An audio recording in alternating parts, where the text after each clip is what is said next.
저는 성경을 5번 이상 읽고 오고 반드시 이렇게 끊어 읽을 부분을 다 줄을 쳐가지고 오는데 오늘 보니까 그 부분을 줄을 안 쳐놨네요. 그래서 제가 실수를 좀 했습니다. 2가지만 알면 인생 살아가면서 딱 2가지만 알면 참 행복해진답니다. 첫 번째가 뭐냐면 이 세상에서 가장 잘생긴 사람을 한 글자로 표현하면 여러분 뭔지 아세요? 이 세상에서 가장 잘생긴 사람을 한 글자로 표현하면요, 그게 뭐냐면 나랍니다. 나. 누구라고요? 예, 다시 제가 물어보면 여러분 대답을 크게 해주세요. 이 세상에서 가장 잘생긴 사람을 한 글자로 표현하면 나. 근데 안 하시는 분은 절반 정도 계시는 거, 이쪽 분은 안 하시는 이쪽 분. 다시, 이 세상에서 가장 잘생긴 사람을 한 글자로 표현하면 말 안 하시는 분들은 좀 동의하지 않는 거죠. 나는 이 세상에서 가장 잘생긴 사람이 아니다. 여러분 다시 한번 제가 묻습니다. 3분의 1은 입을 아주 안 벌리셨어요. 3분의 1은. 이번에 안 벌리시는 분은 제가 지목해서 이름을 부르겠습니다. 이 세상에서 가장 잘생긴 사람을 한 글자로 표현하면 나랍니다.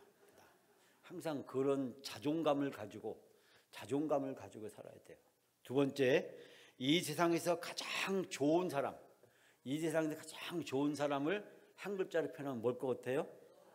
예, 아까 나라고 하는 분도 계시고 너라고 하는 분 계시는데 이건 뭐냐면 너입니다. 너. 우리 옆 사람에게 한번 해볼까요? 이 세상에서 가장 좋은 사람을 한 글자로 표현하면 옆에 있는 사람을 이렇게. 그러니까 무슨 이 이야기가 무슨 얘기를 할까요? 내가 가장 소중하고 또 나하고 같이 있는 사람도 참으로 소중하다라는 것입니다. 우리가 TV를 보면서 훌륭한 사람이 나오면 그 사람을 칭찬해. 근데 정작 자기 옆에 있는 가족이나 친구나 이웃에 대해서는 칭찬을 안 해.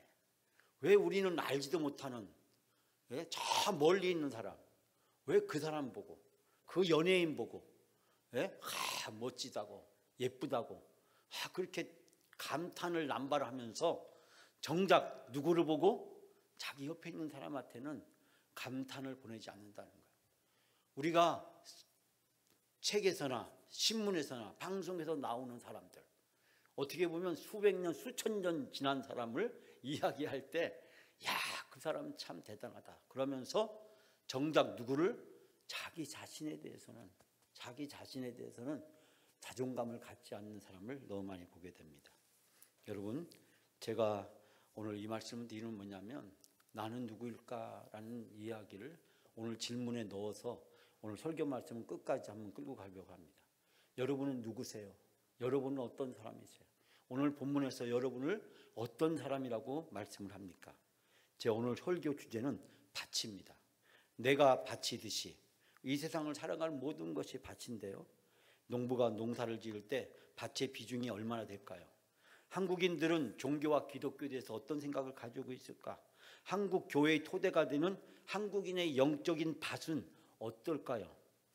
여러분, 2021년 3월 4월부터 전국에 1,500명 이상을 한국 갤럽이 종교 인구에 관한 조사를 했습니다. 이 조사를 하면서 질문들을 물었는데요. 현재 믿는 종교가 있느냐라고 물었더니 40%가 있다, 60%가 없다라고 대답했답니다. 종교가 있느냐 물었을 때 40%는 종교가 있고 10명 중에서 4명은 종교가 있고 6명은 종교가 없다고 대답했다.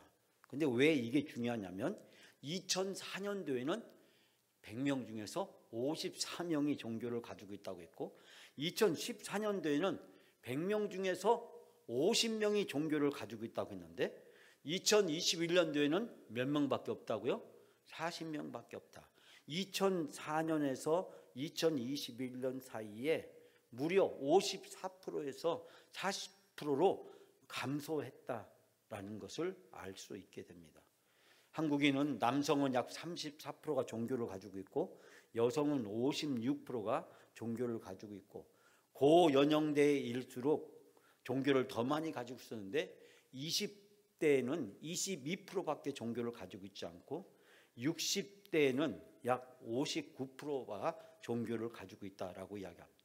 나이가 많을수록 종교를 가지고 있고 나이가 어릴수록 종교를 가지고 있지 않다. 한 통계조사하면 연세대학교 학생들의 종교를 가지고 있는, 기독교를 가지고 있는 수가 몇 프로 했더니 2%에 불과하더라. 연세대학이 어느 학교입니까? 선교사가 세운 미션 스쿨이잖아요.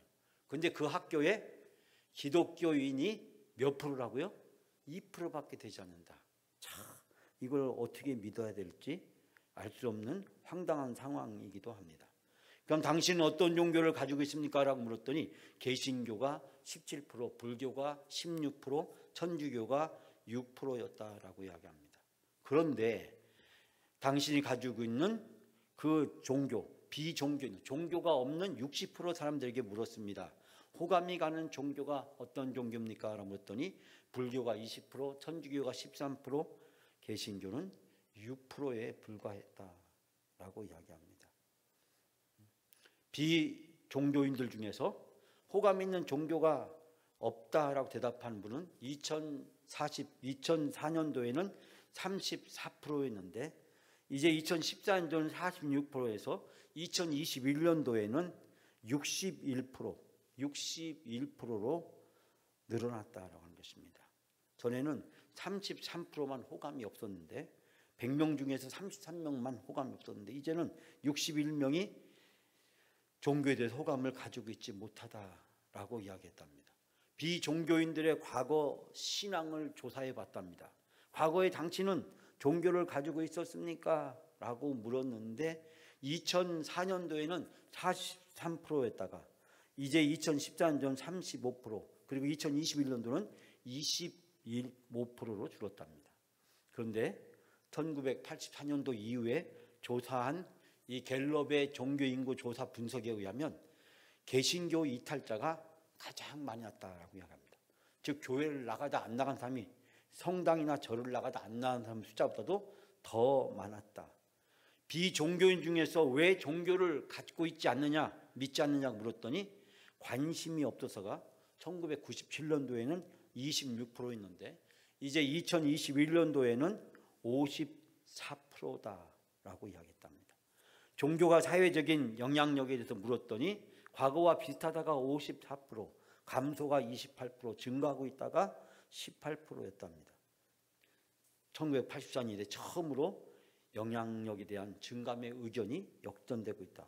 요즘 종교가 우리 사회에 도움을 주고 있느냐라고 물었더니 2014년도에는 63%, 많은 사람이 그래도 영향력이 있다, 도움을 주고 있다라고 대답을 했는데 2021년도에는 반토막이 나서 38%에 불과했다라고 이야기를 했답니다.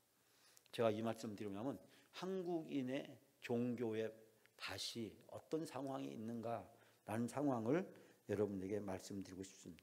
종교 인구가 계속해서 감소하고 있고 종교 인구가 가지고 있는 상대적 영향력이 갈수록 축소되고 있고 종교 인구는 급격하게 고령화되고 있다라는 것입니다.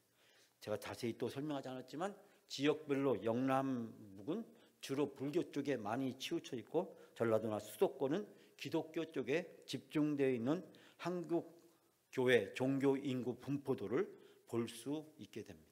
우리가 오늘 살아가고 있는 우리 사회 속에서 종교에 대한 사람들의 인식과 종교에 대한 바탕이 어떤 것인가라는 것을 알 수 있게 해주고 있습니다. 저는 오늘 말씀을 통해서 여러분과 함께 생각해 볼 수 있는 것은 오늘 성경 말씀에 비춰보면 우리 한국인은 어떤 밭일까요? 길가밭일까요? 가시밭일까요? 돌밭일까요? 옥토밭일까요? 어떤 밭일까요? 그리고 우리 자신은 또한 어떤 밭일까요? 우리 교회는 어떤 밭일까요? 또 우리가 현실적으로 어떤 밭이 돼야 된다고 생각하십니까?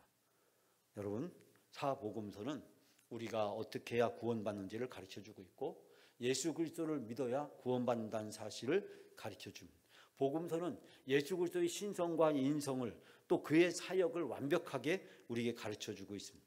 사복음서는 각각 나름대로 독특한 관점을 소개하고 있지만 오늘 봉독한 이 마태복음은 신약과 이 구약의 다리를 놔주고 있습니다. 이 마태복음의 중요한 특징 중에 하나는 구약에 있는 말씀을 가장 많이 인용하고 있다는 것과 또 하나는 이 마태복음이 오경적 구조로 되어 있다. 크게 5편의 설교로 되어 있다라는 것입니다. 이 5편의 설교는 그 주제가 천국입니다. 즉 예수께서 전하신 하나님 나라의 복음을 이야기하고 있는데 그 복음을 마태복음에서는 천국으로 설명을 해주고 있습니다.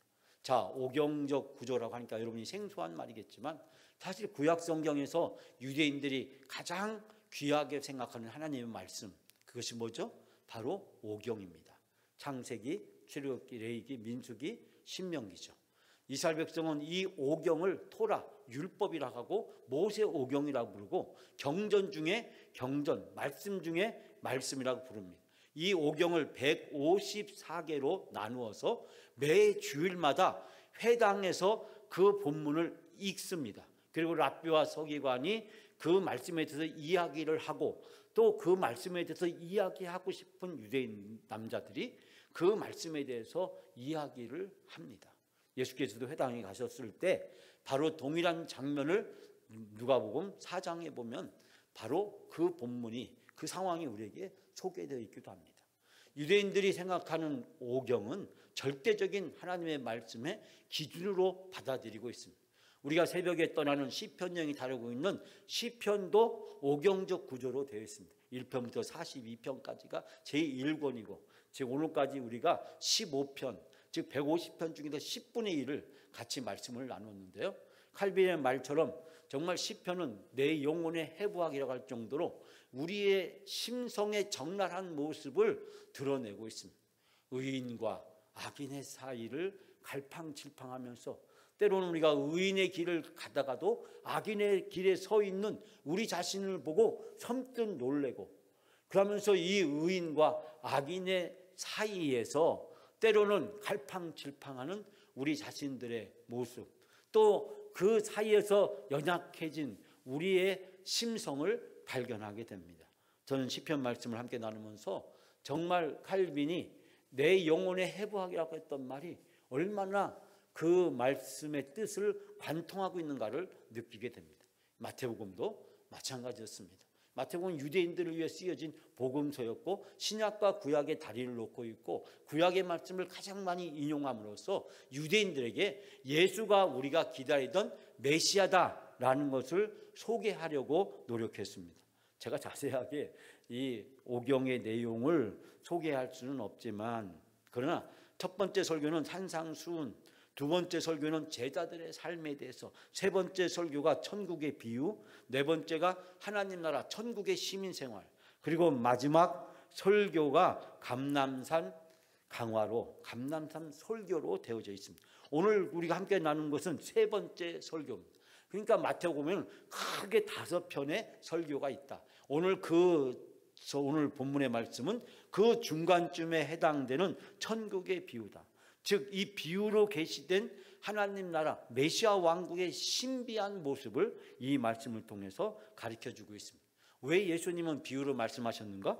여러분 많이 들었다시피 아는 사람은 이 말씀이 뭔가를 쉽게 이해할 수 있지만 그러나 듣지 못하고 깨닫지 못하는 사람은 이 이야기를 들어도 그것이 무엇을 의미하는지 알 수가 없다라고 하는 것입니다. 자, 제가 여기까지 장황하게 여러분에게 말씀을 드렸는데 예수님의 마태복음 5번째 설교 중에서 가운데 있는 세 번째 설교가 바로 천국 비유의 설교다. 예수님은 이 비유를 7가지로 쭉 설명하시면서 여러 가지 비유로 설명하고 계십니다. 그 중에서 등장하는 것이 바로 씨 뿌리는 자의 비유입니다. 저는 오늘 이 말씀을 통해서 예수님이 우리에게 주시려고 했던 말씀이 무엇일까 한번 깊이 생각해 보려고 이야기합니다. 예수님은 7가지 비유를 통해서 쭉 말씀하시면서 이 천국의 모습을 특별히 이 비유를 상징하면서 말씀하셨는데 첫 번째 우리가 오늘 13장 3절에서 9절까지 말씀 즉 씨 뿌린 자의 비유에 대해서 등장하고 있습니다. 자, 본문의 말씀을 다시 읽을 생각은 없지만 4절 말씀을 잠깐 여러분 본문을 살펴보시면 길가에 떨어졌다. 5절에 보니까 돌밭에 떨어졌다. 6절에는 그 돌밭에 떨어진 그 싹이 해가 타서 말라서 없어졌다. 7절에 보니까 가시떨기에 떨어졌다. 또 8절에 보니까 좋은 땅에 떨어졌다. 즉 4가지 땅에 각각 씨가 떨어졌다라는 것을 이야기하고 있습니다. 자, 이제 저를 보시죠. 이 씨 뿌린 자의 비유는 우리가 모두가 다 이스라엘의 농사법과 직접 연관되어 있는 것을 알 수 있게 됩니다. 제가 언젠가도 한번 유머로 여러분들에게 이야기한 적이 있는데, 하나님이 천사들에게 돌을 나르라고 했더니 그 천사들이 돌을 나르다가 너무 무거워서 돌을 엎질렀대요. 근데 그 돌이 떨어진 곳이 바로 팔레스타인이다라고 이야기한다. 유대인 랍비가 그 얘기를 왜 하냐면, 이 팔레스타인 땅은 뭐가 많다고요? 돌이 많다라고 하는 거야. 무엇보다도 많아요? 흙보다도 돌이 더 많다. 우리는 농사를 지을 때 이랑과 고랑을 타고 그리고 씨를 파종합니다. 그러니까 우리는 반드시 밭을 간 다음에 이랑과 고랑을 만들어서 우리가 씨를 파종하게 되는데, 이스라엘 사람들의 농사법은 다릅니다. 그들은 이랑과 고랑을, 즉 밭을 갈 수가 없어요. 왜 못 갑니까? 돌이 너무 많다 보니까. 그래서 할 수 없이 고육지책으로 나온 이스라엘의 파종법이 뭐였냐면 씨를 먼저 뿌리는 것입니다. 씨를 먼저 뿌리고 나서 돌아다니면서 농부는 뭘 합니까? 흙을 찾아가지고 그 씨 위에다가 덮는 거예요. 근데 이 씨가 어디에 떨어집니까? 길가밭도 어떤 씨는 떨어지고, 어떤 씨는 돌짝밭에 떨어지고, 어떤 씨는 가시밭에 떨어지고, 어떤 씨는 옥토밭에 떨어지게 되는 겁니다. 농부는 각각 흙을 찾아서 덮습니다. 오늘의 본문의 말씀을 바로 이스라엘 사람들 팔레스타인의 파종법을 생각하면서 이 본문의 말씀을 보면은 이 말씀의 뜻이 쉽게 이해가 되는 것을 발견하게 됩니다. 우리 농사법의 상식에 의하면, 아니 이 농부가 제정신이야? 아니 길가에다가 왜 씨를 뿌려? 왜 돌짝의 밭에다가 씨를 뿌려? 왜 가시나무에다가 씨를 뿌려? 씨는 옥토에다 뿌려야지. 이 3가지는 다 잘못됐잖아 라고 우리의 농사법에 의하면 3가지를 부정할 수밖에 없어요.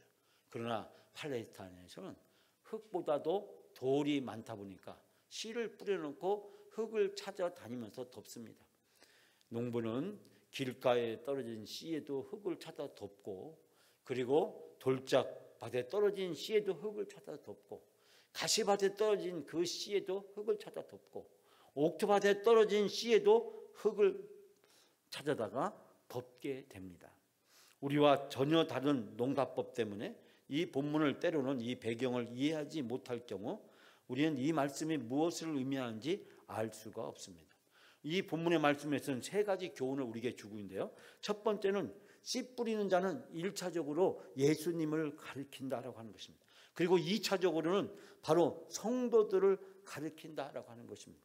예수님께서 씨를 뿌리러 이 세상에 오셨어요. 바로 그 씨는 복음을 이야기합니다.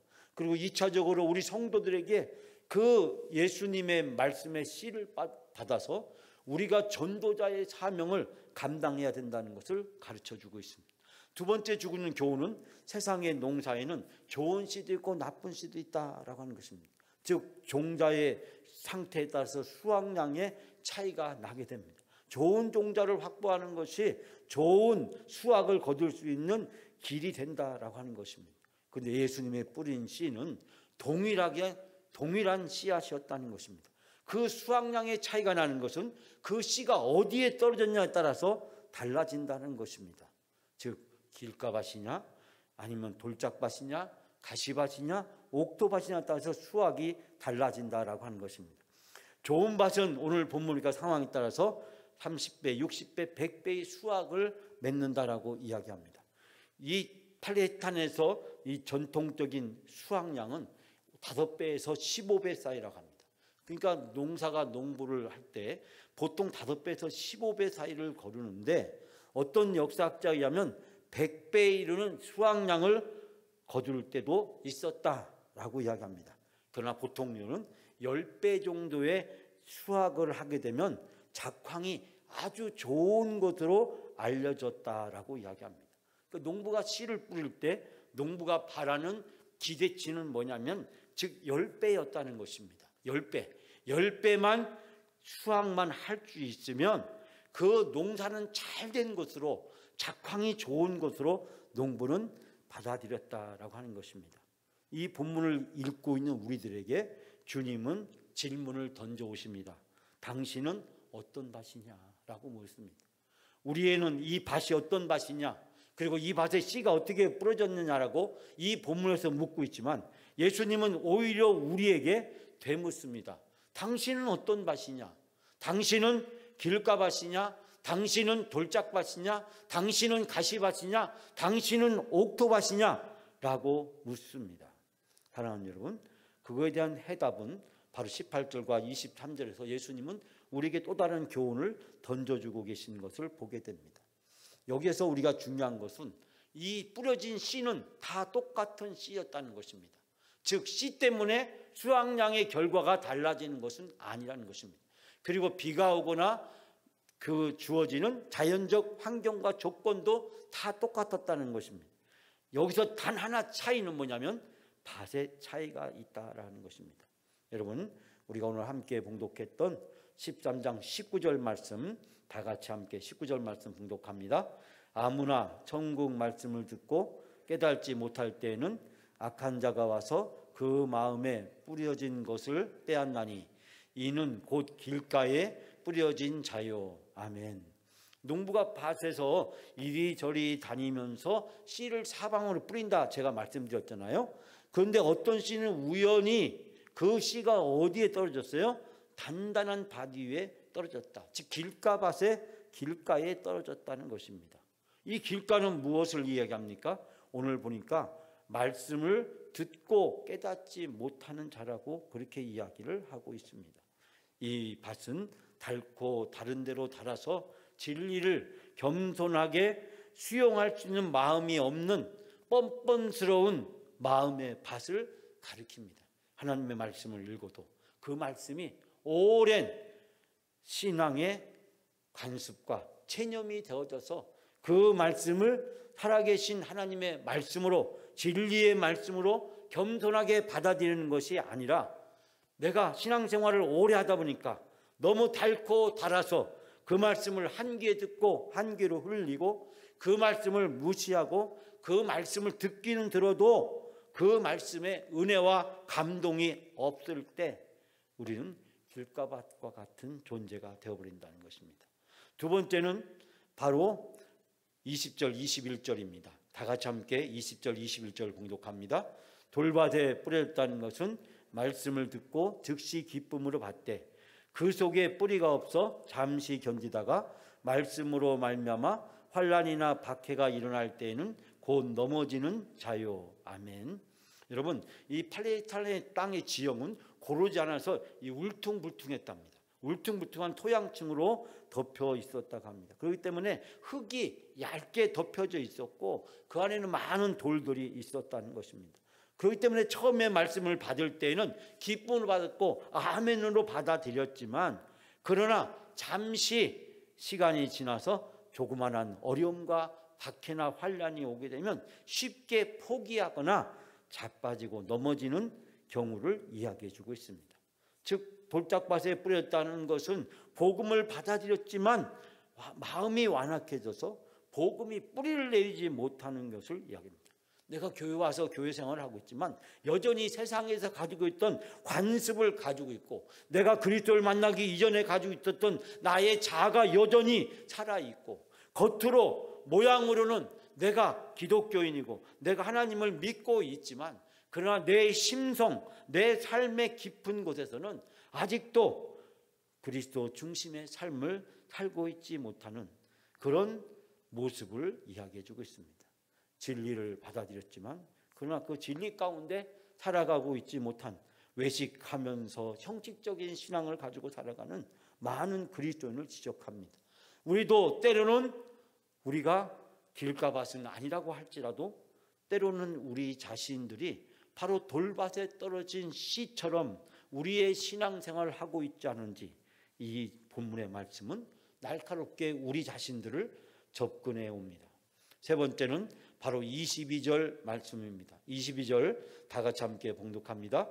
가시떨기에 뿌려졌다는 것은 말씀을 들으나 세상의 염려와 재물의 유혹에 말씀이 막혀서 결실하지 못하는 자요. 아멘. 이것은 가시떨기밭에 떨어진 씨를 이야기하고 있습니다.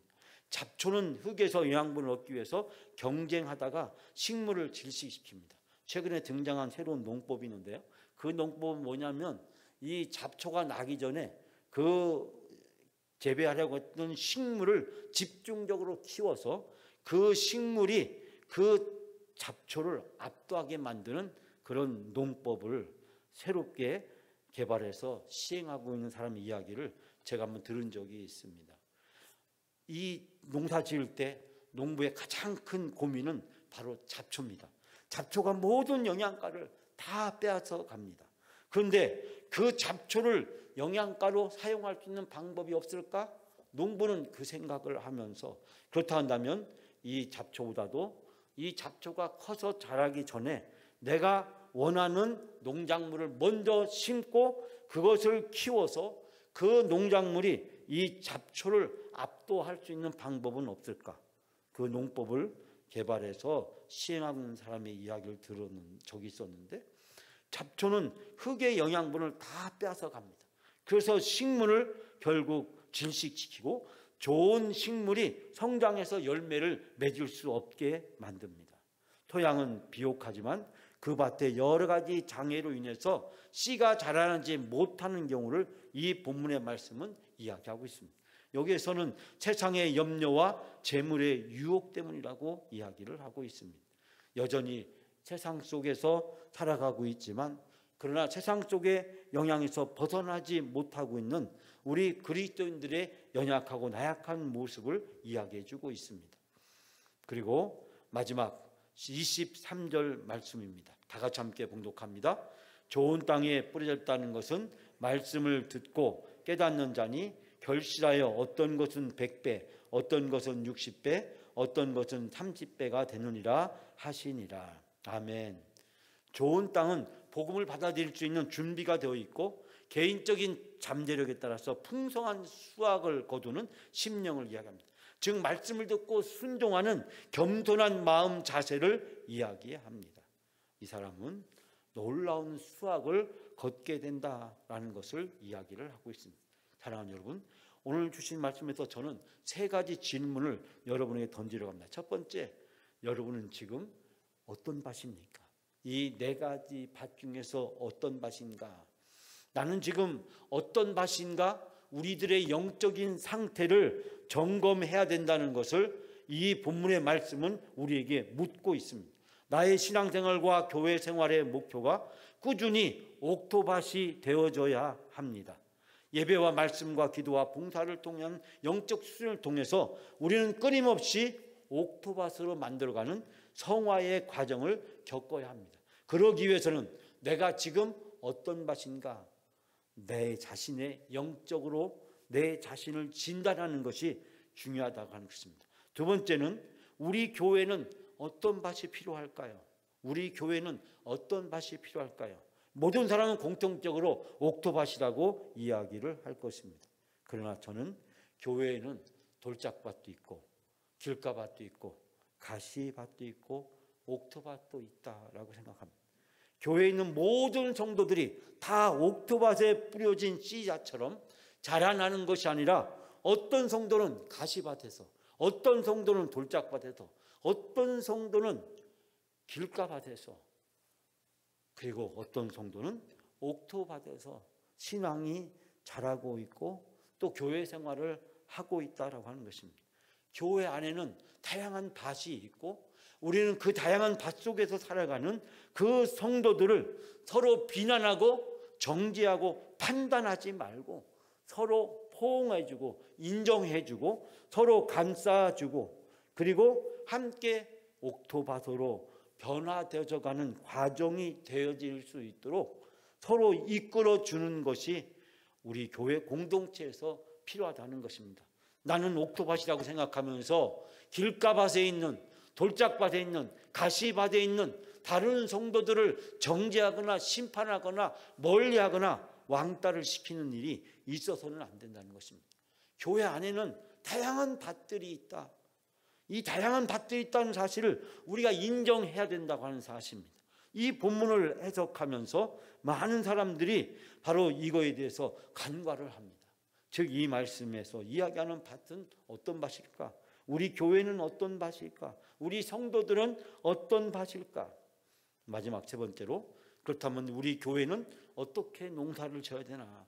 라는 질문을 우리는 던지지 않을 수 없습니다.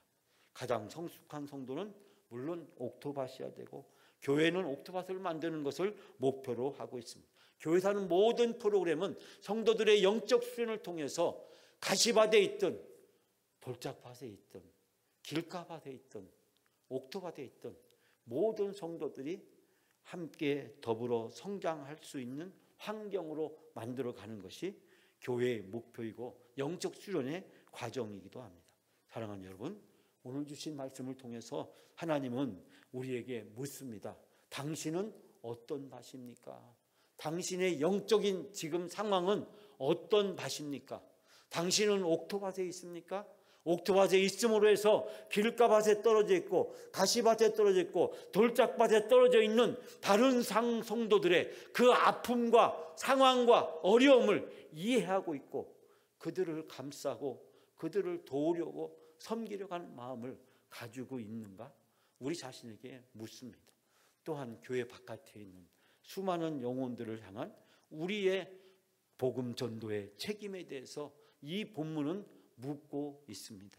사랑하는 여러분, 내가 옥토밭에서 주님이 원하는 삶을 살아야 되고 주님이 기대하시는 신앙의 영적 열매를 맺어야 되지만, 또한 가시밭에서 옥토밭에서 길가밭에 있는 다른 성도들을 궁히 여기고 그들을 옥토밭에서 함께 자랄 수 있도록 그들을 돕고 섬기는 역할이 우리에게 주어져 있다는 사실을 기억하시면서 이 말씀을 통해서 우리의 믿음과 신앙생활의 분량을 넓혀가시는 여러분의 삶이 다 되시기를 주님의 이름으로 축원합니다.